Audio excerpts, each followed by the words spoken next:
Hey, hello everyone. Welcome back to another short video. তো আজকের ভিডিওটা একটু অন্যরকমভাবে শুরু করলাম। দিনটা ছিল 22 ডিসেম্বর, বরের অফ ডে ছিল। তো সেই কারণে আমরা ঘরের কিছু যেদিন কাজকর্ম করার জন্য ঘরের কিছু পেন্ডিং কাজ যেগুলো ইনকমপ্লিট ছিল সেগুলো কমপ্লিট করলাম। তো তার জন্য আমরা দুজনে বেরিয়ে পড়েছি বিকেলে বেরিয়ে কিছু ফ্রুটস, ভেজিটেবলস, গ্রসারি সব জিনিসগুলো ঘরের যা যা জিনিসগুলো লাগে প্রতিদিনকার ওগুলো এনে রাখি। তো সেগুলো আগে কমপ্লিট করে নিয়ে দেন আবার একটু বেরিয়ে একটু ইচ্ছে হলো যে সামনেই ক্রিসমাস আসছে, তো একটু কেক শপ যাই। তো এখানে সেক্টর 14-এ ডিডিস বেক বলে একটা কেক শপ আছে যেটা পুরোপুরি এগলেস।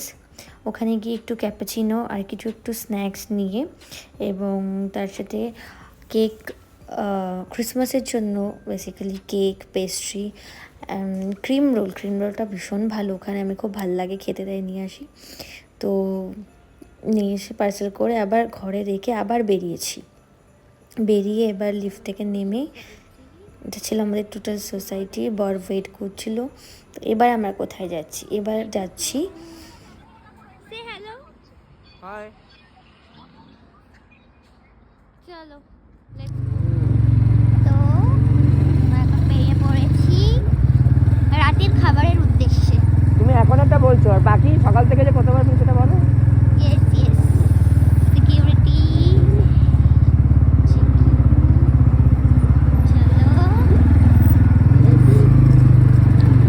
কেন রাতের খাবারের উদ্দেশ্যে কেন? ঘরে রান্না বান্না করোনি? না, তো আজকে তো বরের ছুটি, তো বর বলেছে আজকে ডিনার আমরা বাইরে করবো, তাই জন্য এখন আমরা মুরথল যাচ্ছি। ইয়েস, এই ঠান্ডার মধ্যে এখন মেবি কত 9-10 ডিগ্রি টেম্পারেচার, আরো কম। ওরে বাবা রে। তো finally we reached hour destination. আমরা চলে এসেছি রেশম ধাবা। এরকম ধাবা এই হাইওয়েটাতে পুরো মানে অনেক প্রচুর ধাবা এরকম ব্যাক টু ব্যাক পড়ে। এটা বেসিক্যালি দিল্লি মানালি হাইওয়ে। তো এখানে এরকম বড় বড় রেস্টুরেন্ট, ধাবা, মানে অ্যাকচুয়ালি নামেই ধাবা বাট এরকম কাইন্ড অফ রেস্টুরেন্ট তো এখানে থাকে। তো আমরা সেখানে চলে গেছিলাম, সামনে ক্রিসমাস, তো ধাবাটাকে বেশ সুন্দরভাবে সাজিয়েছিল, মিউজিক বাজছিল সব, মানে খুব সুন্দর ডেকোরেশন করা ছিল। তো এবার আমরা ভেতরে ঢুকবো, ভেতরের অ্যাম্বিয়েন্সটা কীরকম। অ্যাকচুয়ালি এই ধাবাটাতে আমরা ফার্স্ট টাইমই এসেছি। কেন ফার্স্ট টাইম এসেছি তারও একটা রিজন আছে। তো চলো দেখতে থাকো, কেন এসেছি সবাই দেখতে পারবে। এখানে প্রচণ্ড ভিড় ছিল যেহেতু উইকেন্ড ছিল, আমরা লাইনে দাঁড়িয়েছিলাম খাবারের জন্য। তো এখানে আসার রিজন হচ্ছে এটাই যে এখানে আমরা শুনেছিলাম এখানে নাকি ট্রেনে করে খাবার সার্ভ করা হয়। তো সেটা ভীষণ ইন্টারেস্টিং লেগেছিলো শুনেই। তো ওই জন্যই বর বলেছিল যে চলো আজকে এখানেই যাব, শুনেছি এখানে ট্রেনে করে খাবার সার্ভ করে। তো তোমরা দেখতেই পাচ্ছ ভিডিওতে কি সুন্দর, মানে মানে ট্রেনে করে খাবার সার্ভ করা হচ্ছে টেবিলে। তো এইভাবেই খাবার সার্ভ করা হয়। ফাইনালি 30 মিনিটস ওয়েট করার পর আমরা টেবিল পেয়েছি। তো এবার খাবার অর্ডারও দিয়ে দিয়েছি। তো এবার আমাদের খাবারটা আসবে। খাবারটা এত তাড়াতাড়ি চলে এলো, দেখো চলেও যাচ্ছে, আমি ক্লিপসও নিতে পারিনি, আমি বুঝতেই পারিনি কখন চলে এলো। তো যাই হোক, কি আর করা যাবে। এরপর একটু ডেজার্ট খেয়ে নিলাম। তো ডেজার্টে ছিল রাবড়ি ফালুদা, এখানে খুব ফেমাস।